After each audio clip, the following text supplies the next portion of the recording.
जों बेखौ बयबो हारि माहारि हिसाबै जोङो मान होनांगोन। जों मिथिगौ 1986 मायथाइनिफ्राय लानानै NDAP आ गुबुन गुबुन मुंजों जुजिबोनानै 2020 सिमाव गोरोबथा सान्थिनि गोरोबथा खालामबोदों बा खालामबाय। दा बिनि गेजेराव गोबां जोहोलावफोर, जाय जोहोलावफोरा दिनै गिलु बालु जाय मोनसे खामानाव दिनै गावनि मेंनाय बानायखौ गारनानै गावनि जिउखौ गावनि मोदोमखौ मेङालासे हारिखौ रैखाथि होनो, हारिमुखौ फोजौनो, जाथिनो मोनसे बा गेरेमसा हारि दानायनि सिमांजों बारसोम बारसोम थैलांबाय बिथांमोना दिनै जोंनि गेजेराव गैयाब्लाबो जों दिनै गोसोखांदों, बिथांमोनखौ मान होदों। बिथांमोननि जि सेक्रिफाइस, बे सेक्रिफाइसआ जों सुनानै फोजोबनो हाया, सना रुपा होनानै जों फोजोबनो हानाय नङा। मुंख्लं मुंखौ रावबो गोरलैयै मोननो हाया। गोबां मानसिया बुहुमाव थैयो, मेलेरियाजों थैयो, सौथुनानै थैयो, लोमजानानै बायदिसिना थैयो। दिनै जाया हारिनि थाखाय बावसोमनानै खुद्रिनानै नासयनायखौ दिनै मिथिनानै हारिनि बिग्रायखांनानै जाय मानसिया बारसोमनानै थैबाय बिथांमोनासो मुंख्लं, बिथांमोनासो मार्टियार्स, आरो बेखौ सनाजों बायनानै मोना। आं सेलुट खालामदों, नों गोसोखांदों जोंनि गेजेराव ओरैबायदि बिर जोहोलाव दंमोन बा दङ दाबो, जायफोरा दिनै सौसिनानै न'खराव संसार जागासिनो दं, बिथांमोनाबो बिर जोहोलाव। नाथाय बिनि गेजेराव अख्रासिनै जों अख्रा होनगोन, जाय मानसिया नासयनाय गादबनायनि बिनि उल्था बेखौ एसेबो जों सहायनो हाया, आसिगुर गावगासेबो हाया। जेब्ला सुथुरजों जुजियो बिथांमोना बारसोम बारसोम गावनो सिगां जानानै थैग्रोनाय मुंख्लं।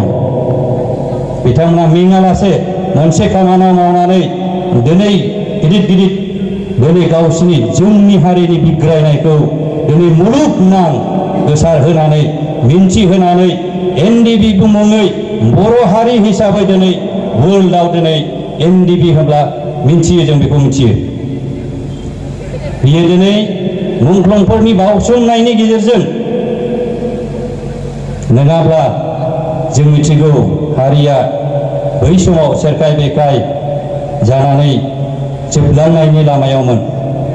हारिनि बेलायाव, रावनि बेलायाव, राजखान्थिनि बेलायाव, रांखान्थिनि बेलायाव NDAP आ नोजोर बोयै बोयै, दावहा होयै होयै, फोसाबै फोसाबै 34 years 33 years बा बिसिमाव खामानि मावबोदों।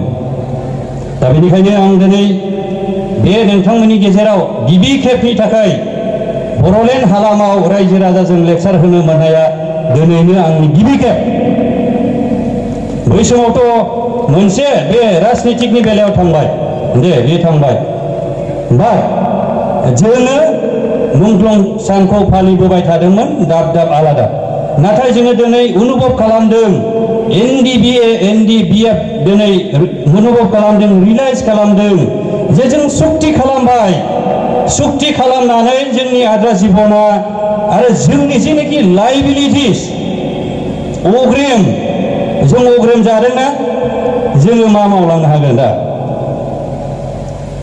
दा बेखौ सिन्था खालामनानै दिनैनि गेजेराव मोनसे जोङो गोजोन बार होनो थाखाय जोङो दिनै खौसेथियै जों दिनै गसंदों। बियो गोजोनथाव आरो जोंनि थाखाय मानिजाथाव।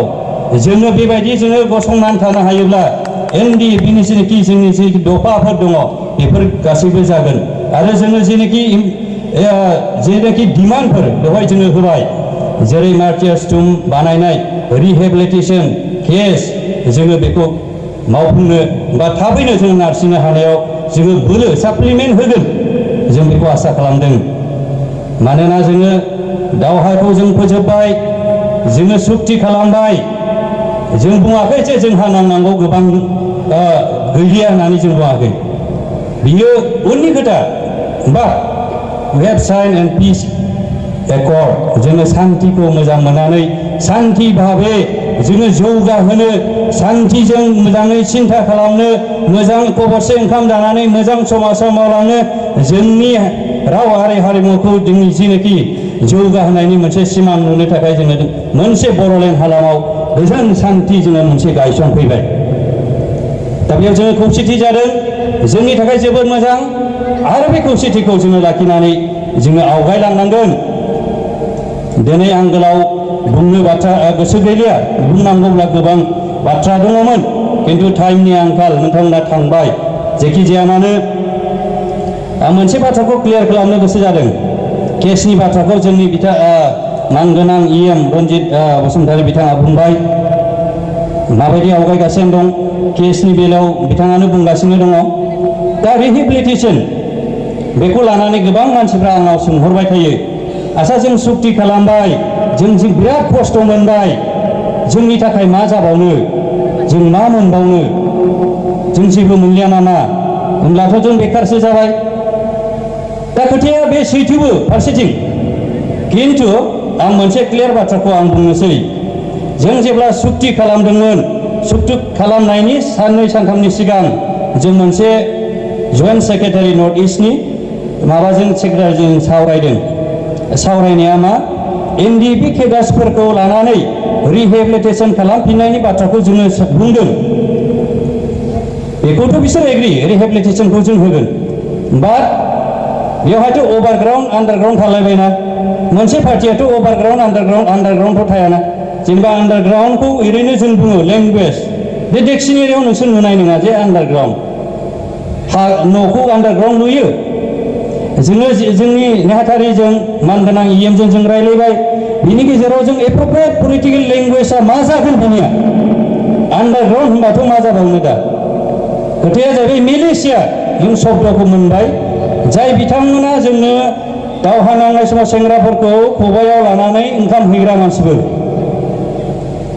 जाय मानसिफ्रा दिनै गावनि जानाय एसेखौ फैसाखौ जोंनो हरग्रा मानसिफोर जाय मानसिफ्रा जोंखौ कम्बल तेरपाल हरनानै दोनग्रा मानसिफोर नैबेखौबो जों सोनांगौ होननानै जोंनि भाइस प्रेसिडेन्ट जि बिदाय बेखौ लानानै जों मोनसे मिलिशिया शब्दजों जोङो मोनसे आर्गुमेन्ट खालामनाय जादों। हयथ' खोथायाथ' थिगानो बांसिन मानसियानो NDPजों लोब्बा दङ more than 75 we are not weak NDPफ्रा गसङोब्ला we are not weak we are 80% in the population of Bora we are supported by us we have liabilities जोंहा लाइबिलिटिसबो दङ थैनायनिफ्राय लानानै दा खोथाया जाहैबाय माबोरै मोनगोन होमबाथ' गन्डगल जाफिनगोन बिथांमोना गाबोन हाग्रायाव खारगोन सोरबायाथ' बुजानानै बेंगुरा जानानै दङ सोरबाथ' आथिं लेंग्रा जानानै दं बिथांमोना एसे सरकारनिफ्राय अनसुंथाइ मोनगोन ना मोना मोनगोन लास्टआव एग्रि जाबाय दा बेयावसो जोङो more than 5,000नि मानसिबो जोङो मानसिखौ रिक्रुट खालामदो होननानै बुंहरनाय जादों। दा बेयाव गले गले बयबो फैबाय फैनानै जायफोरा नाम हरबाय बिथांमोना दिनै मोनबाय more than 2,700 नङाब्ला लास्ट NDP हिसाबै जोंनाव बेसेबां दंमोन मिथिगौ 120 जनबो गैलामोन दा राइट खोथा अब्लाबो दिनै सरकारा बांसिनखौनो दिनै NDP साजायनानै जोंनो होदों।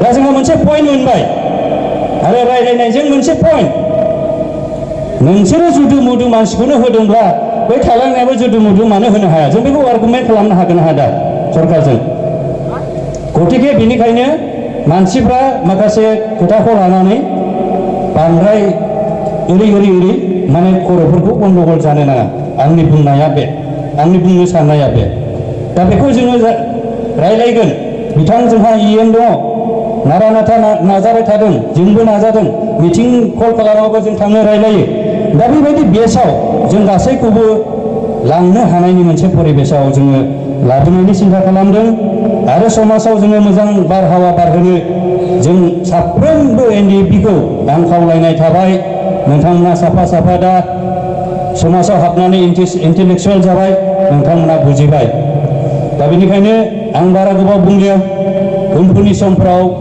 जोङो सावरायगोन मोजाङै रायलायगोन आरो माबा मोनसे उसुबिदा थायोब्ला जोङो सावरायनायनि गेजेरजों गासैबो प्रब्लेमफोरखौ जोङो सल्भ खालामलांगोन आसा थाबाय मिजिंथिबाय आरो दिनै बेयाव नुजाफैनाय गासै जोंनि कमरेड्स आरो जोंनि मुंख्लं न'खरनि सोद्रोमा नोंथांमोननिसिम आरो लास्टआव लिंहरजानाय आलासि बिथांमोना बेसेन गोसा समखौ गारनानै जोंजों मदद होफैनायनि थाखाय आं गोसो गोरबोजों मान बावबाय आरो आंनि बे सुंद' बिबुंथि लाखिनायखौ दोनथ'नाय जाबाय। गोजोन्थों।